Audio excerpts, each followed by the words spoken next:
നമസ്കാരം, വിപ്ര ന്യൂസിലേക്ക് സ്വാഗതം. ഇന്നത്തെ പ്രധാന വാർത്തകൾ. സംസ്ഥാനത്ത് ഒരിടവേളയ്ക്ക് ശേഷം വീണ്ടും അമീബിക് മസ്തിഷ്ക ജ്വരം ബാധിച്ച് ഒരു മരണം. കോഴിക്കോട് സ്വദേശിയായ സച്ചിദാനന്ദൻ തിങ്കളാഴ്ച ഉച്ചയോടെയാണ് അന്തരിച്ചത്.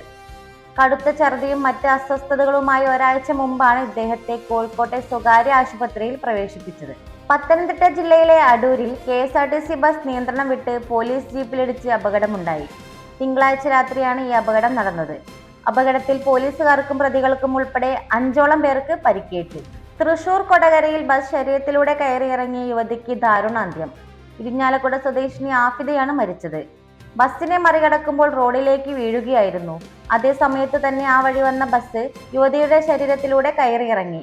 സംഭവ സ്ഥലത്ത് വെച്ച് തന്നെ മരണം സംഭവിച്ചു. തൃശൂർ അതിരപ്പള്ളിയിലെ ജനവാസ മേഖലയിൽ വീണ്ടും കാട്ടാനക്കൂട്ടം ഇറങ്ങി. രാത്രിയിൽ കാടിറങ്ങിയ ആനക്കൂട്ടം പ്രദേശത്തെ ക്ഷേത്രവും തൊഴിലാളി ലയങ്ങളും തകർത്തു. ആളപായം റിപ്പോർട്ട് ചെയ്തിട്ടില്ലെങ്കിലും ലക്ഷക്കണക്കിന് രൂപയുടെ നാശനഷ്ടങ്ങൾ സംഭവിച്ചിട്ടുണ്ട്. നീണ്ട ഒരു ഇടവേളയ്ക്ക് ശേഷം സംസ്ഥാനത്ത് വീണ്ടും മഴ കനക്കുമെന്ന് കാലാവസ്ഥാ നിരീക്ഷണ കേന്ദ്രം അറിയിച്ചു.